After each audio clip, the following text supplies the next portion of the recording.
SMNI Special Reports.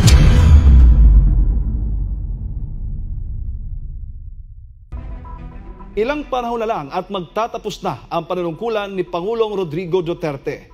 At isa nga sa pangarap niya ay dalhin ang bansa sa Golden Age of Infrastructures. Bagamat tila huminto ang mundo dahil sa pagdating ng pandemyang COVID-19, patuloy pa rin ang Administrasyong Duterte sa pagtatayo at pagsusulong ng Build Program. Alamin natin ang iba't ibang proyektong nasimula na, maging ang mga natapos na sa gitna ng pandemya. Narito ang special report ni Angel Pastor. SMNI Special Reports.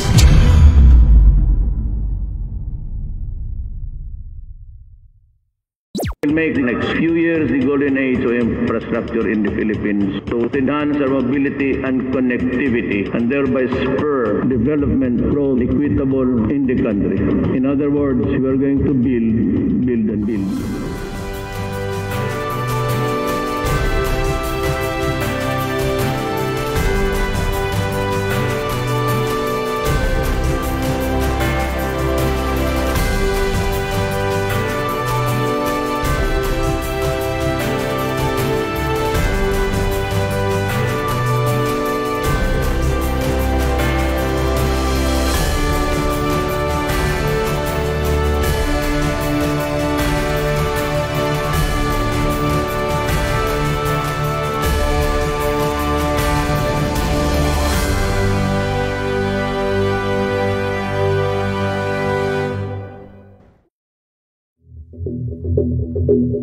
Lubak-lubak at mapuputik na kalsada.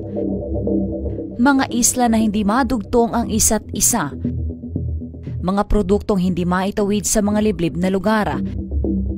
Mga magagandang tanawin na hindi marating ng mga turista. At matinding trapiko sa mga pangunahing kalsada sa bansa. Ilan lamang ito sa mga hamon na kinakaharap ng gobyerno na ang tanging solusyon ay ang pagtatayo ng mga bagong infrastruktura. Kaya naman nang maupo sa pwesto ay nilunsad ng Duterte administration ang Build program upang matugunan ang mga problemang ito sa iba't ibang bahagi ng bansa. Simula taong 2016 na magsimula ang panunungkulan ni Pangulong Rodrigo Duterte ay tinatayang nasa 26,494 kilometers ng kalsada ang naipatayo, napalaki at napaganda ng Department of Public Works and Highways. Dahil dito maraming oras na ang nabawas sa pagbiyahe at naging mas maayos na ang biyahe dahil sa magaganda na ang kalidad ng ating mga pangunahing kalsada. Habang 5,555 na ang bilang ng mga tulay na naipatayo ng DPWH upang kumonekta sa iba't ibang pulo at kalsada ng bansa para mas mapabilis ang pagbiyahe ng mga produkto mula sa iba't ibang bayan sa mga pangunahing pamilihan sa bansa. Samantala, umabot na sa higit 10,000 flood mitigation structures ang naipatayo para mabawasan ang matinding hagupit ng baha sa mga lugar na madalas ito mangyari. Para matugunan ang kakulangan ng mga classroom at mabawasan ang bilang ng mga estudyante sa isang silid-aralan, ay nakapagpatayo ang DPWH ng nasa 144,925 na dagdag classroom sa iba't ibang pampublikong paaralan. Habang 2,036 naman ang naipatayong school workshop buildings at iba pang pasilidad sa mga paaralan. Upang maiwasang gamitin ang mga paaralan para mabigyan ng pansamantalang tirahan ng mga biktima ng kalamidad, ay nakapagtayo ng nasa 170 evacuation centers ang pamahalaan. At nang manalasa ang COVID-19 pandemic ay nagpatayo naman ng nasa 557 COVID-19 facilities ang gobyerno para maiwasan ang pagkalat ng virus sa bansa.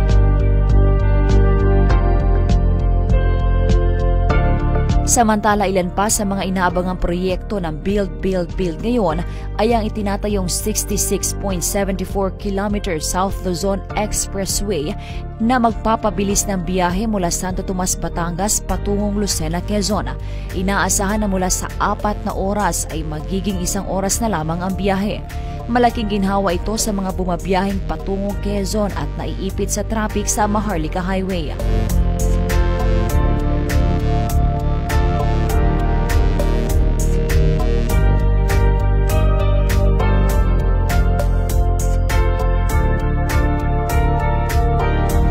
Driving now along the Alaminos bypass portion.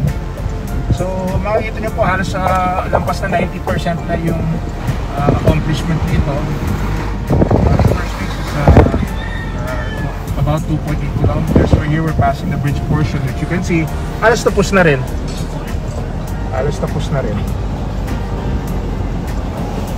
So ito makaka-decongest sa traffic along Damang Maharlika. Para sa mga pupunta ka sa Quezon, dadaan ka muna sa San Pablo at sa Alaminos, sa doon nagkaka-traffic. So ngayon, sa pamamagitan ng bypass, mariresolve yung traffic. So at makikita nyo po, malapad din ang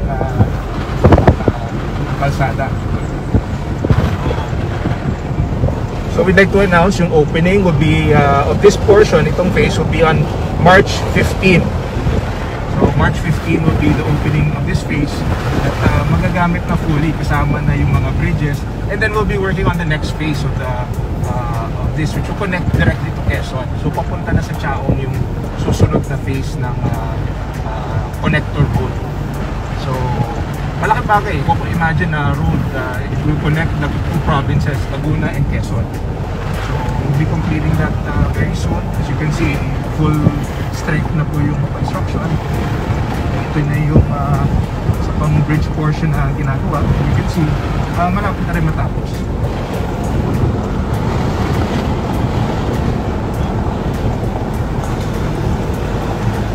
So again, abangan nyo po on around March 15, matatapos na po itong project, kasama na po lahat ng bridges, 4 lanes, and itong first phase. And eventually, abangan nyo rin po, we are working to finish this Quezon Laguna connector road.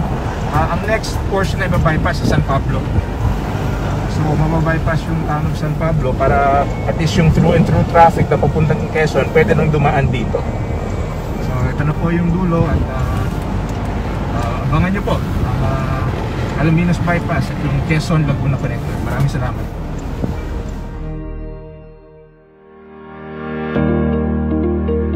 Inaabangan na rin ngayong Hunyo ang pagbubukas ng 30 km Central Luzon Link Expressway. Ang nasabing tolled road project sa Central Luzon region ay magdudugtong sa Subic-Clark-Tarlac Expressway at Tarlac-Pangasinan-La Union Expressway sa kasalukuyang itinatayong North Luzon East Expressway sa Cabanatuan patungong San Jose, Nueva Ecija. Samantala, nakumpleto na ang Kalumbuyan Bridge na matatagpuan sa Santa Town, Ilocos Sur Province. Sa pamamagitan ng tulay na ito ay mababawasan ang dating 1 oras at magiging 15 minuto na lamang ang biyahe mula town proper patungo sa mga coastal barangay ng munisipalidad. Pwede nang gamitin ng mga commuter ang 2 bagong ramp ng Skyway Stage 3. Ito ay ang A. Bonifacio northbound off-ramp na matatagpuan bago ang Clover Lead Mall sa Balintawak at ang E. Rodriguez southbound off-ramp na matatagpuan naman sa Araneta Avenue. Sa pamamagitan ng mga bagong ramp na ito ay ang mga bumabiyahe mula sa Alabang, Parañaque, Las Piñas, Pasay at Makati ay hindi na kailangang maipit pa sa trapiko ang mga gustong pumunta sa Balintawak. Samantala, mga magmumula naman sa NLEX patungong Quezon City ay pwedeng dumaan sa Skyway Stage 3 para makarating sa E. Rodriguez Avenue. Inaabangan na rin ang pagbubukas ng iba pang on at off ramps ng Skyway Stage 3 na matatagpuan naman sa Quirino, Nagtahan at C3 na nilalayong maibsan ang trapiko sa mga pangunahing kalsada sa Metro Manila.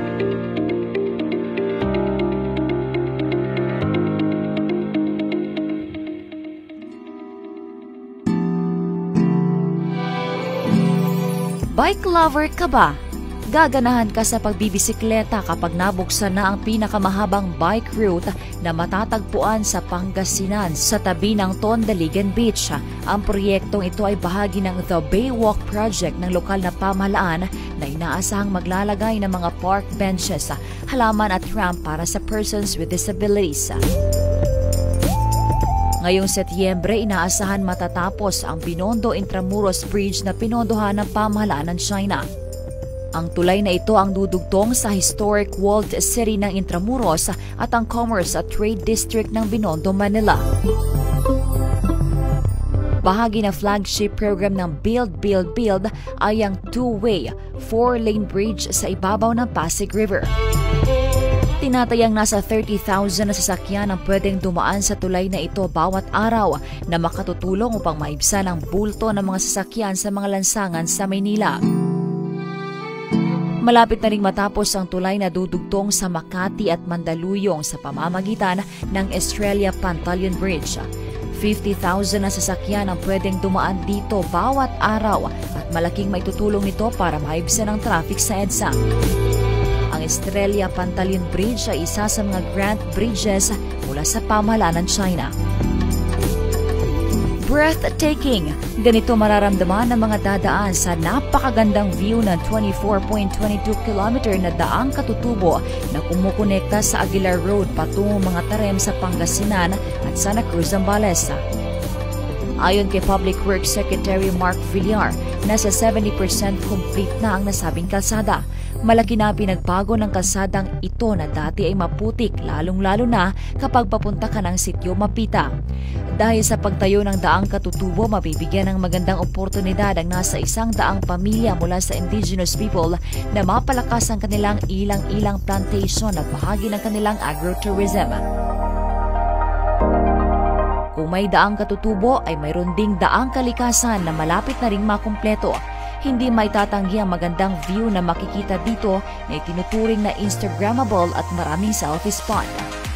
Ang daang kalikasan ay dating ginagamit ng mga illegal logger para magbigay daan sa mga heavy-duty trucks kung saan isinasakay ang mga bagong putol na puno para mailuwas ito. Magmula na ipinatigil ang operasyon ng illegal logging sa bansa, ay naabandona na ang daang kalikasan at nagbigay daan para sa pinakamabilis at pinaikli na biyahe mula Pangasinan patungong Zambales. Tinatayang nasa 54 km ang haba ay nauugnay sa Umangan, mga Tarem sa Pangasinan at Gisgisa na Cruz, Zambales.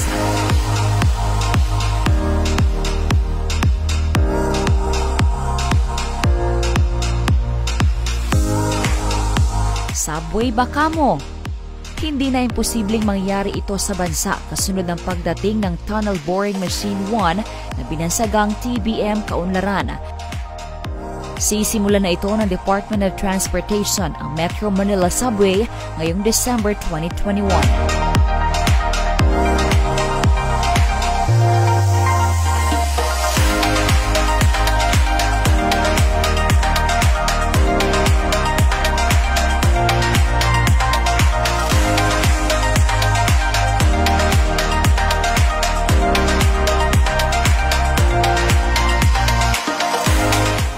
Lamang yan sa proyekto sa ilalim ng Build, Build, Build program ng pamahalaan na nilalayong mapabuti ang bawat buhay ng Pilipino nasaan mang panig ng bansa. Ako si Angel Pastor at ito ang aking SMNI Special Report. SMNI Special Reports.